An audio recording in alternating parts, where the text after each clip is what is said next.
flyer, maybe somewhere here. They're using that you can incorporate elements of Hoodoo that are like in alignment with whatever type of like module, whether it's CBT, EMDR, whatever tickles your fancy. Because I think that's something that you're denying your clients if you're not speaking about it right now, right? We can't liberate our stuff, so we can't liberate the mind. And I think also you two are part of the resistance.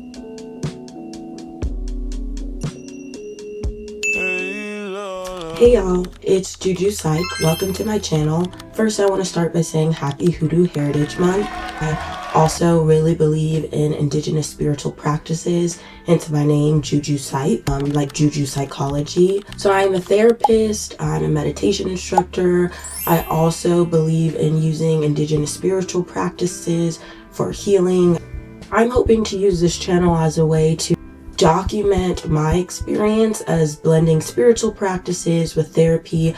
I didn't coin this. There's a bunch of other spiritual mentors and helped me along the way. So this will kind of just be information dumping, whether it's resources, podcasts, books about mental health and spiritual, emotional, and mental wellness. Today, I'm going to enjoy myself. I think joy is a part of liberation. I think connecting with things that feel therapeutic are how I sustain myself. Yada, yada, yada. Come with me. So I'm here at EcoFest. I'm gonna try to get clips and videos. I'm really hoping to see my friend Sierra. She is the owner of Patched Gal. I'll put her Instagram tag name here. I went to high school with her. I'm so proud of her. You may see clips of me talking to her, running into her here because she has a booth set up at EcoFest. So come along with me. All right, y'all. So we are at Patched Gal. Thanks for just sharing your talent.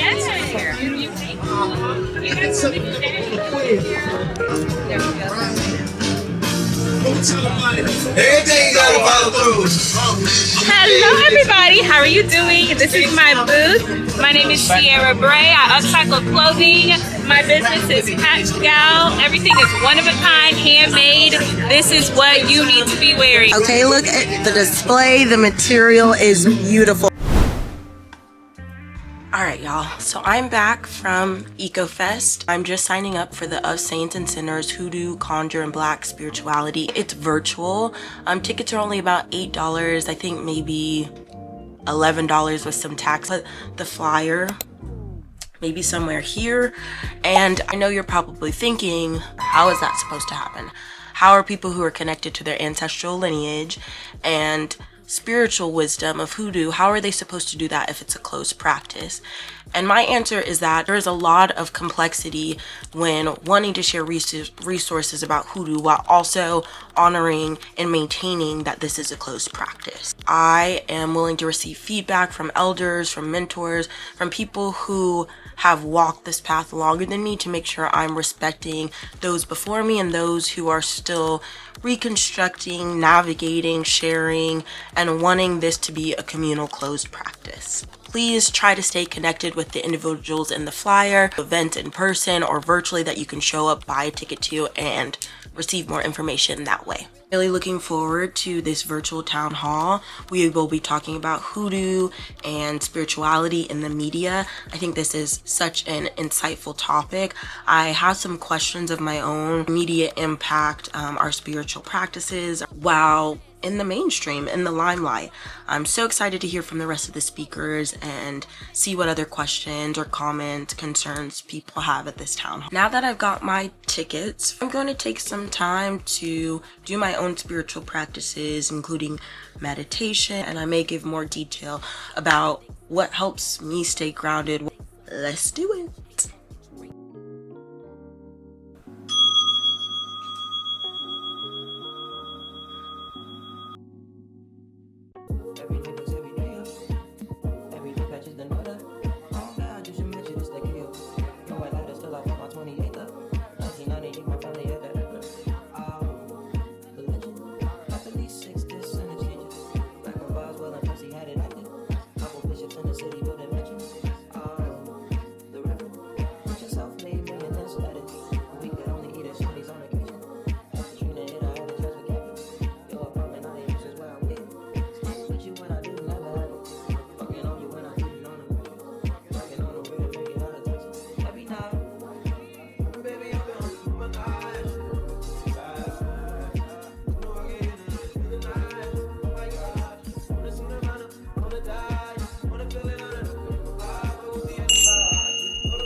One of the things I want to make very clear about this channel, taking moments of my life is a form of creativity that I'm passionate about. This is a hobby for me. I love to share resources, whether it's books, podcasts, panels, virtual meetups, whatever it may be, and this allows me to do so. So I just want to say this is a hobby. This is not like a mainstream of income or anything. I am a multidisciplinary person. I have so many different interests. I love being able to share my own personal journey with spirituality. I love talking about therapy. I'm gonna call it a day, so I'll check in with y'all tomorrow.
Hey y'all, welcome back. It is Sunday, October 19th. It's almost 7 p.m. so I'm just getting set up for the virtual Hoodoo Heritage Month panel. I'll try to take some tidbits that feel like honoring my piece of what I want to share about my personal journey. I'm really looking forward to this Hoodoo Heritage Month virtual panel. The topic being hoodoo, conjure, and Black spirituality in the media is a very hot topic right now. I think it has been since Instagram, TikTok, some of these other platforms continue to grow and people are looking for community and resources. I wanted to say first hello to everyone and deep gratitude to the panelists and Bless the Roads for putting this together. I have a lot of appreciation to be here with you all. My question is, can anyone speak to hoodoo as a liberatory healing practice? As a therapist, I feel an ethical and moral responsibility to honor our ancestral practices alongside therapy. I would go as far to say that I can't meet the people who are coming to me for individual therapy or couples therapy without including their spiritual practices if that's something that they would like. Anyone could speak to this, but I also heard Taylor specifically say there was a background in social work, but this is what I'm passionate about. This is what I want to advocate for. And I do believe that the mental health paradigm was just repackaged. We had indigenous ways of healing before it looked like one-on-one therapy in an office with someone. So that's my 2 cents. And I'd love to hear from anyone who would like to speak to this. Great question. Go ahead, sir. Casey. I love this question so much. Okay. So I always joke that I'm only 160 hours away from prescribing medicine. So shout out to my therapist girlies. So I'm very familiar with the religious political conditions that we are in today. Because what I really loved about that social work school is that they incorporated spirituality into all of your evaluations of clients. To think that spirituality has no type of impact or place in mental health is unrealistic. And I think what you're speaking to is there's this Iana Ifan Chicago, and she created this Google sheet that's ATR therapist friendly. There are some white mental health practitioners who started to incorporate tarot in their practice as well. I'm very curious, and I no longer practice social work because of all the bullshit that the mental health field does to Black women and Black women who are trying to help Black communities. But I'm wondering if there's ways through whatever therapy technique they're using that you can incorporate elements of hoodoo that are in alignment with whatever type of module, whether it's CBT, EMDR, whatever tickles your fancy. Yeah. Because I think that's something that you're denying your clients if you're not speaking about it right now, right? We can't liberate ourselves. We can't liberate the mind. And I think also you two are part of the resistance.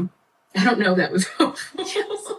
At all. I got very charged. I'm really happy to see that you're doing the work and that you're here because we need Black spirituality in Black mental health spaces now more than ever because I think that is the healing and savor balm that you can't see in an MRI, that you can't get through a typical psychiatric evaluation. So I commend you for your work.